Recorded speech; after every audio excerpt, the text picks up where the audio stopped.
Credo, this is fascinating information, which I'm sure many people in the UFO research community will be very, very interested in. That is that these grey extraterrestrials, or grey figures, whatever they are, don't actually really look like that. They're almost in disguise. Yes, they are. And I will tell you what. Grey aliens have died in various parts of Africa.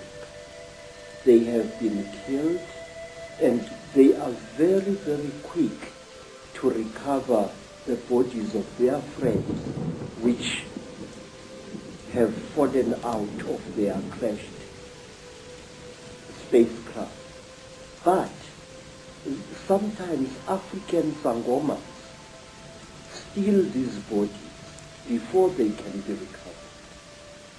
And believe me, sir, I have heard and I have seen that butchering a corpse of one of these creatures is extremely hard work.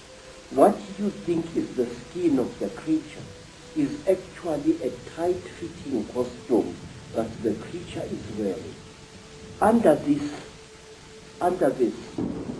grey costume, the creature then is pinkish white, like a freshly skinned animal, and its eyes are round with split pupils.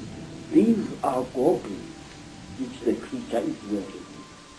Now, how do I know that? In order to dismember a creature like this, incidentally we call them Mandindane in Zulu, which means the tormentors, the torturers. In order to dismember a creature like this, you need a brand new axe from the trading store, a heavy axe sharpened to a razor's edge in order to cut through the creature's skin. The creature's skin is not adhering to the flesh. You know, my skin is clinging to my flesh, yes? But the creature, there is a gap between the creature's flesh and its supposed skin. This is a material and not a skin. So the creature is actually wearing two garments. It's wearing a completely skin-tight garment which covers its entire body. And it is wearing an overall along these lines. Very often there are no gloves. And here, to cut up a mandindane, you need very, very sharp iron. And you have got to be a strong person even to reach its flesh. But once you have cut through the cover, the close-fitting covering, you can just open the whole thing and see the dead creature's flesh underneath it. Yes, sir. It is. I will tell you how the creature looks like without its grey skin. It is like certain types of tropical fish. It's like the belly of that type of fish that is fried in South Africa to make fish and chips. That grey fish, that long grey fish.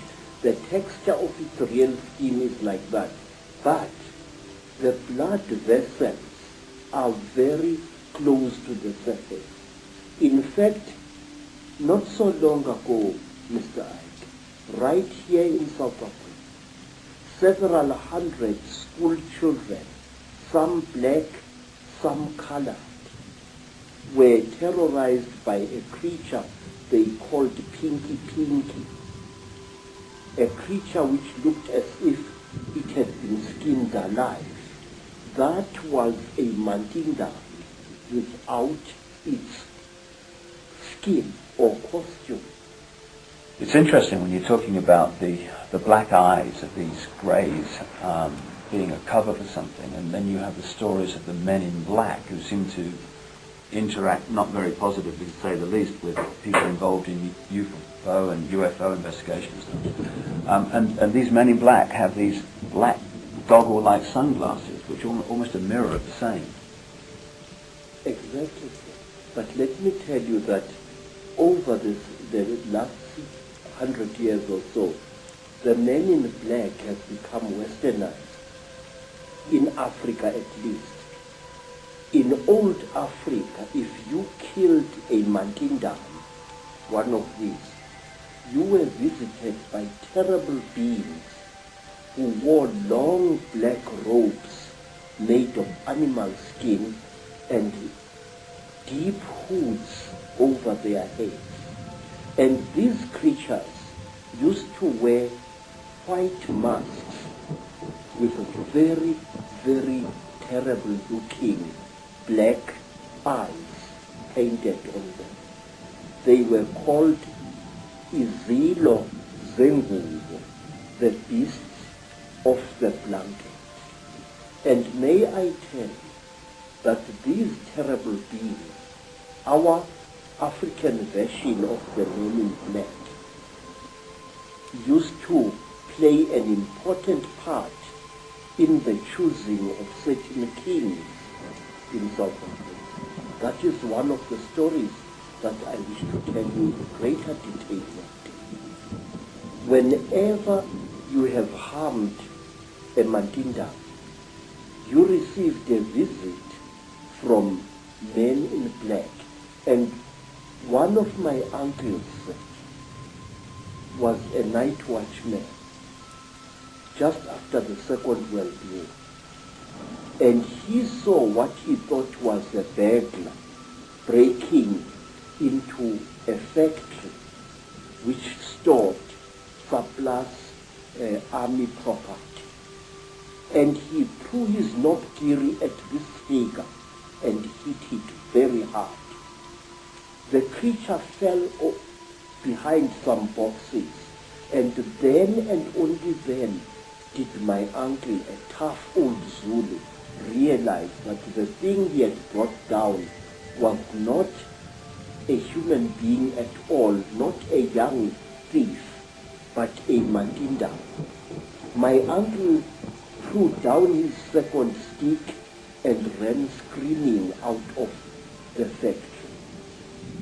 And not long after that, because my uncle had taken from the creature what he thought was bag, he took the bag with him to Alexander Township after he had run out of the factory, but he could not open the bag. And while he was sitting in the shack in Alexander Township, just near Johannesburg, there arrived at his shack two white men who posed as detectives. And these so-called detectives told my uncle's common law wife that she must give to them the bag that my uncle had taken from the little man. And she did, and they vanished. What I'm trying to say, Mr. Ike, is the richer we become, the more we behave as the Chitauli are said to behave.